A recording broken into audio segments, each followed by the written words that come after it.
ଭଲ ଲୋକମାନେ କାହିଁକି ଜଲ୍ଦି ମରିଯାଇଥାନ୍ତି? ଭଲ ଲୋକମାନଙ୍କୁ ଭଗବାନ କାହିଁକି ନିଜ ପାଖକୁ ଜଲ୍ଦି ନେଇଯାଇଥାନ୍ତି? ଦର୍ଶକ ବନ୍ଧୁ, ଆଜିର ଭିଡ଼ିଓଟି ଅତ୍ୟନ୍ତ ରୋଚକପୂର୍ଣ୍ଣ ଏବଂ ଜ୍ଞାନବର୍ଦ୍ଧକ। ତେଣୁ ଭିଡ଼ିଓଟିକୁ ଶେଷ ପର୍ଯ୍ୟନ୍ତ ନିହାତି ଭାବରେ ଦେଖନ୍ତୁ। ସାଙ୍ଗମାନେ, ଆପଣଙ୍କ ମନରେ ପ୍ରଶ୍ନ ଉଠୁଥିବ ଯେ ଦୟାଳୁ, ସତ୍ୟ ଓ ଭଲ ଲୋକ ଯିଏ ପ୍ରତି ମୁହୂର୍ତ୍ତରେ ଅନ୍ୟ ପାଇଁ ବଞ୍ଚୁଥିଲା, ଏଭଳି ଲୋକଙ୍କର ମୃତ୍ୟୁ ଜଲ୍ଦି କାହିଁକି ହୋଇଯାଇଥାଏ? କ'ଣ ଏହା କେବଳ ଗୋଟିଏ ସଂଯୋଗ, ନା ଏହା ପଛରେ କିଛି ଗଭୀର ଆଧ୍ୟାତ୍ମିକ ରହସ୍ୟ ଲୁଚି ରହିଛି? କ'ଣ ଆପଣ ମଧ୍ୟ କେବେ ଭାବିଛନ୍ତି ଯେ ଭଗବାନ ଏପରି କାହିଁକି କରନ୍ତି? ତେବେ ଏହି ଭିଡ଼ିଓଟି ଆପଣମାନଙ୍କ ପାଇଁ। ହିନ୍ଦୁ ଧର୍ମ କହିଥାଏ, ଏ ସଂସାର କେବଳ ଏକ ଜନ୍ମର କାହାଣୀ ନୁହେଁ, ବରଂ ଅନନ୍ତ ଜନ୍ମ ଓ ଅସଂଖ୍ୟ କର୍ମର ପ୍ରବାହ ଅଟେ, ଯାହାକୁ ଆମେ ସଂସାର ଚକ୍ର ବୋଲି କହିଥାଉ। ଏହି ଚକ୍ର ଅନୁସାରେ ପ୍ରତ୍ୟେକ ଆତ୍ମା ନିଜ କର୍ମ ଅନୁସାରେ ମୃତ୍ୟୁକୁ ପ୍ରାପ୍ତ କରିଥାନ୍ତି। ଆମେ ଯାହାକୁ ଭଲ ଓ ଖରାପ ବୋଲି କହିଥାଉ, ପ୍ରକୃତରେ ତାହା ଏହି ଜନ୍ମର କର୍ମ ଉପରେ ଆଧାରିତ ହୋଇଥାଏ। କିନ୍ତୁ ଆତ୍ମାର ଯାତ୍ରା ଏହାଠାରୁ ଅଧିକ ବିଶାଳ ଓ ଗଭୀର ହୋଇଥାଏ। ଆମ ହିନ୍ଦୁ ଧର୍ମ କହିଥାଏ, ଯେତେବେଳେ ଏହି ଜନ୍ମରେ ଜଣେ ବ୍ୟକ୍ତି ଭଲ ଓ ସେ ତା ପୂର୍ବ ଜନ୍ମରେ ମଧ୍ୟ ସେତିକି ଭଲ ଓ ଶ୍ରେଷ୍ଠ କାରଣରୁ ଏହି ଜନ୍ମରେ ତାକୁ ଜଲ୍ଦି ମୃତ୍ୟୁ ହୋଇଛି।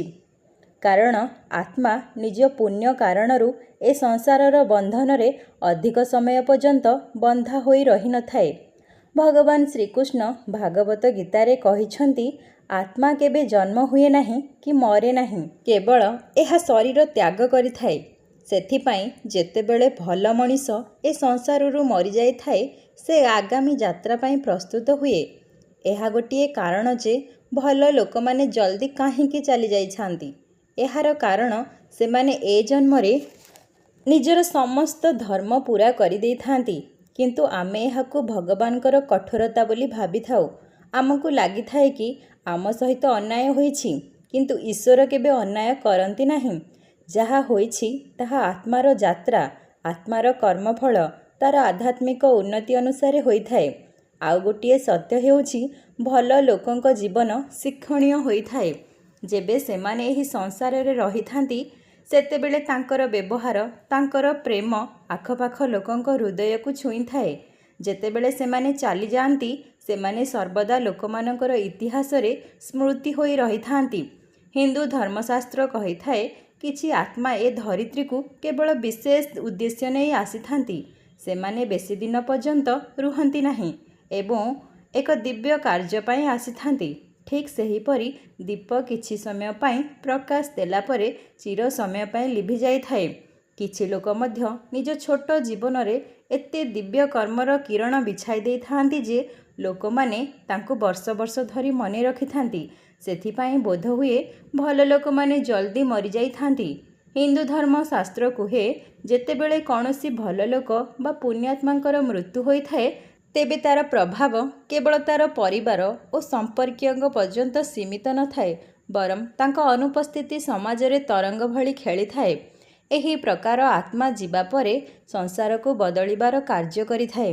ତେବେ ଗୋଟିଏ କଥା ଭାବନ୍ତୁ, ଯଦି ଭଲ ଲୋକ ଅଧିକ ଦିନ ବଞ୍ଚିବେ, ତେବେ କ'ଣ ସମାଜ ସନ୍ତୁଳିତ ହୋଇ ରହିପାରିବ? ଆମ ଧର୍ମଶାସ୍ତ୍ର କହିଥାଏ, ଯେତେବେଳେ ଗୋଟିଏ ଆତ୍ମା ନିଜର କର୍ମ ସାରି ଯାଇଥାଏ, ତା ସ୍ଥାନରେ ଏକ ନୂଆ ଆତ୍ମା ଆସିଥାଏ। ଏହା ତ ସଂସାରର ସନ୍ତୁଳନ ଚକ୍ର। ଏହି ପ୍ରକାରର ଚକ୍ର ଲଗାତାର ଚାଲିଥାଏ। ଏହା ଜଗତର ନିୟମ ହୋଇଥାଏ। କିନ୍ତୁ ମନୁଷ୍ୟ ଏହି ସତ୍ୟକୁ ଏତେ ସହଜରେ ସ୍ୱୀକାର କରିପାରେ ନାହିଁ। ଲାଗିଥାଏ କି ସବୁକିଛି ସମାପ୍ତ ହୋଇଗଲା। କିନ୍ତୁ ଏହା ସତ୍ୟ ଯେ ପ୍ରତି ଆତ୍ମାଙ୍କର ଯାତ୍ରା ଚାଲିଥାଏ। ସେମାନେ କେବଳ ଶରୀର ବଦଳାଇଥାନ୍ତି। ଆମ ହିନ୍ଦୁ ଧର୍ମ ଆମକୁ ଏହା ଶିଖାଇଥାଏ କି ଯେତେବେଳେ କେହି ଭଲ ଲୋକ ଦୁନିଆ ଛାଡ଼ି ଚାଲିଯାଏ, ସେତେବେଳେ ଆମକୁ ଏହି ସତ୍ୟ ମାନିବାକୁ ମଧ୍ୟ ପଡ଼ିବ, ଜୀବନର କୌଣସି ନିଶ୍ଚିତତା ନାହିଁ। ତେଣୁ ଜୀବନର ସବୁ ସମୟକୁ ପୁରା ସମ୍ପୂର୍ଣ୍ଣତା ସହିତ ବଞ୍ଚିବା କେତେ ଆବଶ୍ୟକ ହୋଇଥାଏ। ଆମକୁ ଆମ ପ୍ରିୟଜନମାନଙ୍କୁ ସମୟ ଦେବା ଦରକାର। ଏହା ସବୁଠୁ ମହତ୍ତ୍ୱପୂର୍ଣ୍ଣ ଅଟେ। ଆଉ ଆମେ ନିଜେ ଗୋଟିଏ ଭଲ ମଣିଷ ହେବା ପାଇଁ ଯଥେଷ୍ଟ ପ୍ରୟାସ କରିବା ମଧ୍ୟ ଦରକାର। କାରଣ ଅନ୍ତ ସମୟରେ ଲୋକେ ଆମର ପଦ, ଆମର ଧନ ଏହାକୁ ମନେ ରଖିନଥାନ୍ତି, ବରଂ କର୍ମ ଦ୍ୱାରା ଆମେ ସମାଜର ଗୋଟିଏ ସ୍ମୃତି ହୋଇ ରହିଥାଉ। ଆଉ ଏହି କର୍ମ ମଧ୍ୟ ଆମ ଆତ୍ମା ସହିତ ଆଗକୁ ବଢ଼ିଥାଏ। ଯଦି ଆପଣ ଭାବିବାକୁ ଲାଗିବେ, ତେବେ ଜାଣିପାରିବେ ଯେ ଭଲ ଲୋକ କେବେ ମରନ୍ତି ନାହିଁ। ବାସ୍ତବରେ ସେମାନଙ୍କର କର୍ମ, ପ୍ରେମ ଓ ବ୍ୟବହାର ସାରା ଜୀବନ ଲୋକଙ୍କ ମନରେ ଜୀବିତ ହୋଇ ରହିଥାଏ। ଯଦି ଜୀବନ ଗୋଟିଏ କାହାଣୀ, ତେବେ ସେହି କାହାଣୀର ଶେଷ ଯାଏଁ କେହି ରହିଥାନ୍ତି, ଆଉ କେହି ଅଧାରୁ ଛାଡ଼ି ଚାଲିଯାଆନ୍ତି। କିନ୍ତୁ କାହାଣୀର ସୁନ୍ଦରତା ସେହି ବ୍ୟକ୍ତି ଉପରେ ନିର୍ଭର କରେ ନାହିଁ ଯେ କିଏ କେତେ ସମୟ ପାଇଁ ଉପସ୍ଥିତ ଅଛି, ବରଂ ତୁମେ ନିଜ ଭିତରେ କେତେ ସତ୍ୟତା ଶିଖିଲ, ତାହା ସବୁଠାରୁ ଗୁରୁତ୍ୱପୂର୍ଣ୍ଣ। ହିନ୍ଦୁ ଧର୍ମ କହିଥାଏ, ଜୀବନର ଲମ୍ବାଇ ନୁହେଁ, ବରଂ ଗୁଣବତ୍ତା ହେଉଛି ମହତ୍ତ୍ୱପୂର୍ଣ୍ଣ। ଏକ ଛୋଟ ଦୀପ ପୂରା ଅନ୍ଧକାରକୁ ଉଜାଲା କରିଦେଇଥାଏ। ଠିକ୍ ସେହିପରି ଅଳ୍ପ ବୟସର ଲୋକ ମଧ୍ୟ ଅନେକଙ୍କ ହୃଦୟର କିରଣ ଢାଳି ଦେଇ ଚାଲିଯାଇଥାନ୍ତି। କେବେ କେବେ ଈଶ୍ୱର ସେହି ପୁଣ୍ୟାତ୍ମାମାନଙ୍କୁ ନିଜ ପାଖକୁ ଜଲ୍ଦି ନେଇଯାଇଥାନ୍ତି, ଯେଉଁଥିପାଇଁ ସେମାନଙ୍କୁ ଏହି ସଂସାରର କଠୋରତା ଭିତରେ ବେଶୀ ଦିନ ନ ରହିବା ପାଇଁ ପଡ଼ିବ। ସେଥିପାଇଁ ବୋଧହୁଏ ଯେତେବେଳେ ସେହି ମଣିଷମାନେ ଯାଇଥାନ୍ତି, ତେବେ ଗଭୀର ଆଘାତ ଲାଗିଥାଏ। କାରଣ ଆମେ କେବଳ ସେହି ବ୍ୟକ୍ତିଙ୍କୁ ହରାଏ ନାହିଁ, ବରଂ ସେହି ପ୍ରେମ, ସେହି ସତ୍ୟତାକୁ ମଧ୍ୟ ହରାଇ ଦେଇଥାଉ। ଏହି ଲୋକମାନେ ଆମକୁ ଅଧାରୁ ଛାଡ଼ି ଯାଇନାହାନ୍ତି, ବରଂ ଆମକୁ ସମ୍ପୂର୍ଣ୍ଣ ହେବାର ମାର୍ଗ ଦେଖାଇଥାନ୍ତି। ଏହା ଆତ୍ମାର ବାସ୍ତବିକ ଅମରତା ଅଟେ। ଶରୀର ତ ଶେଷ ହୋଇଯାଇଥାଏ, କିନ୍ତୁ ଆତ୍ମା ଅମର ହୋଇ ରହିଯାଇଥାଏ।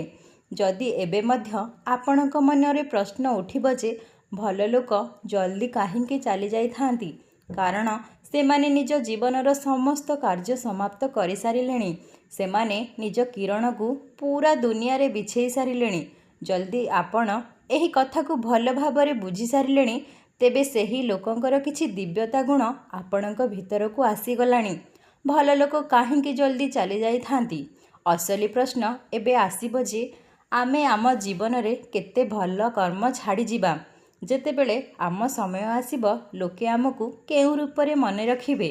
କ'ଣ ସେମାନେ କେବଳ ଆମକୁ କେବଳ ଏକ ନାମ ଭାବରେ ମନେ ରଖିବେ, ନା ଏମିତି ଏକ ମଣିଷ ଭାବରେ ଯିଏ ଅନ୍ୟର ବହୁ ସାହାଯ୍ୟ କରୁଥିଲା?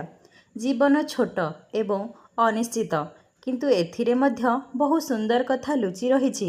କାହିଁକି ନା ଆମକୁ ପ୍ରତ୍ୟେକ ଦିନ ଓ ପ୍ରତ୍ୟେକ ସକାଳ କିଛି ସୁଯୋଗ ଦେଇଥାଏ କିଛି ଭଲ କରିବା ପାଇଁ, କାହା ମୁହଁରେ ହସ ଫୁଟାଇବା ପାଇଁ, କାହାର ଅଳ୍ପ ପୀଡ଼ା କମ୍ କରିବା ପାଇଁ। ଆମେ ଏହା ଭାବିବା ଉଚିତ ନୁହେଁ ଯେ ଆମେ କେତେ ବର୍ଷ ବଞ୍ଚିବା, ବରଂ ଆମ କର୍ମ କହିଥାଏ ବାସ୍ତବରେ ଆମେ କେତେ ବର୍ଷ ବଞ୍ଚିଛେ। କିଏ ଜାଣେ କାହା ପାଖରେ କେତେ ସମୟ ଅଛି, କିନ୍ତୁ ଆମେ ସେହି ଜୀବନକୁ କେତେ ସୁନ୍ଦର କରିପାରିବା, ତାହା ଆମ ହାତରେ ଅଛି। ଦର୍ଶକ ବନ୍ଧୁ, ଆଜିଠାରୁ ହିଁ ଶପଥ ନେଇ ନିଜ ଜୀବନକୁ ସୁଧାରି ଦିଅନ୍ତୁ। ଯଦି ଆପଣମାନଙ୍କୁ ଏହି ଭିଡ଼ିଓଟି ଭଲ ଲାଗିଛି, ତେବେ ଦୟାକରି ମୋ ଚ୍ୟାନେଲକୁ ସବସ୍କ୍ରାଇବ୍ କରି ଭିଡ଼ିଓକୁ ନିହାତି ଭାବରେ ଗୋଟେ ଲାଇକ୍ ଓ ସେୟାର କରିବାକୁ ଭୁଲିବେ ନାହିଁ। ଆପଣମାନଙ୍କର ଗୋଟିଏ ଗୋଟିଏ ସବସ୍କ୍ରାଇବ୍ ମୋତେ ଆଗକୁ ବଢ଼ିବାକୁ ବହୁ ପ୍ରେରଣା ଦେଇଥାଏ। ଧନ୍ୟବାଦ।